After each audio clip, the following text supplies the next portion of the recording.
I'm going to ask Jim Sterk here in a second this question. I don't think the Aztecs have ever played Georgia Tech in hoop. And that team's a good team. Tomorrow night. And you know what? Like I said, that Georgia Tech team, I think they got 21 wins, and they beat Notre Dame, and they beat Virginia, which was the number one seed, right, Danny? Virginia's the number one seed. They got it over Michigan State. I mean, you just get through playing the Pac-12, and now you play the ACC, who put 6 teams. Could have been 7. So this is not a lost season after all. These are big wins. Pac-12 win, if they can win tomorrow night, an ACC win, get to move New York. on to New York. At this point now, things are serious. Yeah, you're not in the NCAA tournament. Okay, we get it. We understand that. But now you have a chance to win a championship. And I think now the focus is on this tournament and forget about anything else. Anytime you can put a banner up in the rafters, yep, that's a good season here. How about the job Jim Sterk has done with this sports program? It's been great. I mean, listen, you got two of the both big programs as far as basketball and football on track, going in the right direction. And the great baseball program. And the great baseball program as well. But the moneymakers I'm talking about, the basketball program and the football program are on track. The football program continues to go in the right direction. And you know what? We already know what's going on with Steve Fisher and his Aztecs. Let's get to Jim Sterk now here on the Corky's Hotline. And, Jim, I got to tell you, I mean, for all the things that, not being in one of those so-called NCAA high-powered conferences, the job that you've done and the job that you're seeing now on the field, on the court with your guys, it's got to start with the people that are running your programs. I mean, Tony Gwynn started it off obviously with your baseball program, Fisher, and now Rocky and what you're doing. This all comes with the hires that you put in charge of those programs, no? Well, Danny, thanks for having me on. And yeah, it all comes down to people and also the resources and facilities. And the university's done a great job over the years, along with some key individuals to support this program. John Moores, Ron Fowler, those types that have really the Jacobs have helped us recently with our Jam Center. You need outside support, but also you need tremendous inside support, and then hiring the right people and putting them in charge and really helping them do their job. And we've got a great group. You've named a few of them, but you can go down the line through our sports programs, and we've got a great group of people. Armin Catan is a dear friend of mine. Is an Aztec, and he just marvels at what they've been able to do. And let me ask you about exposure, because college sports in the state of California, for whatever reason, I mean, there's so many pro teams that are in our area. Has that been a tough putt for you, getting the word out on what kind of programs you do have still? Is that one of the things that you're still working on?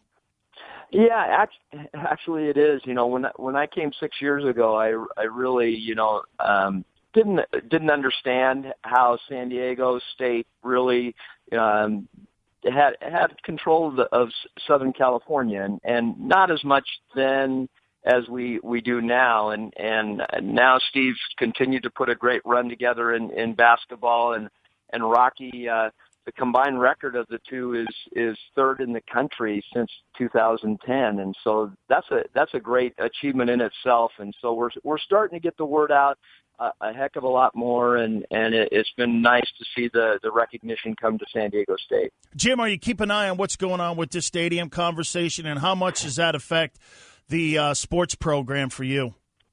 Yeah, it affects it a lot, and obviously we're not going anywhere, and we've been continuing to build the football program, and so the stadium is key, and if the Chargers have now said that they're focusing on downtown, and we'd really prefer to focus on Mission Valley, and so we'll see what comes, but I think we have great partners in the city and the county, and then potentially MLS as a partner to do something special with the Mission Valley site. So we're looking that direction, and we'll see what happens. But I think there's a good group of people that are focused on downtown, and we'll see what happens there. And I think we're a beneficiary, whether it's, if we're playing in a new $1 billion NFL stadium, then that's something that's very good for our program, or we build something that's more more conducive to our situation and to MLS, and we could do something special that way. So I think the city and the county leaders are engaged and understand what we would like to see, and I think we have some potential good partners as well. Jim Sterk, the athletic director of the Aztec Sports Programs here on San Diego Sports Leader, the Mighty 1090. All that said, would you prefer an on-campus stadium more so than having a Mission Valley stadium? Or say you don't get Mission Valley and it does end up going downtown and that doesn't suit what you guys are looking at, would you be more apt to look at something on campus? Well, we're kind of landlocked, and it's a situation that would be difficult right now. As you know, the Viejas Arena is stuck in the old Aztec Bowl. If they hadn't put it there, probably in the late 90s, if they wouldn't have put the basketball arena there, potentially that could have been a very good site. But really, for us, turning Mission Valley into a West campus is not a bad deal because we're connected by the trolley, and that works for us. Works for us because we can get like this past year we had 9,000 students come to our first game, and that can happen. So it's as close as you can get, and I'd rather have it right on campus. But if Mission Valley works, that in the end, I think that's not a bad situation either. I have to ask you about the Mountain West. Our sports program. I have covered college sports my entire life, Jim, since I've been in broadcasting and playing it. I've never seen a conference hurt a sports program more than what the Mountain West does. What's the status with that? I mean, I know the Big 12 wants to talk about expansion. What you guys have done is remarkable. The Mountain West, I don't know how much it's helping you guys, though. I mean, what's your feelings on it? Well, one, it's a unique conference. It's not every day you go someplace and you're at 7,000 feet and your kids feel like their lungs are bursting, and when they go to Wyoming or New Mexico is a mile high too. So it's a unique and it's very good.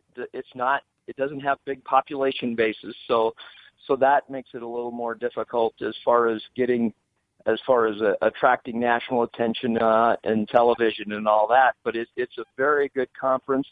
Could it be better? Yeah, and I think 3-4 years ago we had 5 teams in for you're speaking specifically about men's basketball, and it did hurt this year where the conference didn't have quality wins outside of our conference, so that when we headed into league play and we won, normally that's an automatic and you're going to the NCAA tournament. But it didn't happen this year, and so I think our guys have really refocused and we're playing in a pretty dang good field right now with the NIT. So we have Florida and Creighton and BYU and Georgia Tech, left in, and our guys are focused on going to New York, and I think that's a great focus. You know what, too, and to your point here, and the point I was getting at was not so much that the conference is bad, was more the conference's exposure and kind of what you broached on a bit, because I see Arkansas Little Rock, I see Stephen F. Austin. I mean, our programs and our basketball program is in that league, but yet the committee doesn't give it the visible respect. And I think that's my issue with it. Like you said, the visibility of the conference, more so than maybe the talent of the conference, has hurt the conference. Is that fair? Yeah, I think so. And people, unless they really experience it and how tough it is to win on the road in the Mountain West, it's tough to explain. They go, sure, you won your games away, but people don't. We had 9 points one game with a very good team about 2 or 3 years ago, where we went to Wyoming and scored 9 points and a half, and you don't have that very often, and it's a unique situation, and it's very difficult to play in, and so for us to go this year and win the conference outright, by 3-4 games, it was very, very good accomplishment, and you can see, we're having success in the NIT, which is a very good tournament right now. So we're focused on that, and I think the league, in the future, we're talking about where to schedule, how to schedule, how we can build up the lower teams in the conference. We have some teams that haven't done well, and I think there's even San Jose, which has had difficulty, has a good group of younger players that are going to make a difference. So I don't think the league will be in this situation again. How do we get tickets to fill Viejas again? So today, up until our ticket, Gina is doing a heck of a job down at Qualcomm Stadium with putting this thing together. And overnight, tickets went on sale already last night. They can go online and season ticket holders up until 3:00, and then 5:00. Whatever tickets are not purchased by season ticket holders will be able to be purchased, and so people can go to the Viejas Arena ticket office or the Qualcomm ticket office, or go online, go Aztecs.com and get on there. And we want to fill it up again. It was a great atmosphere last night, and these kids are playing well, and so it's a fun place, and it'll be another ESPN show like.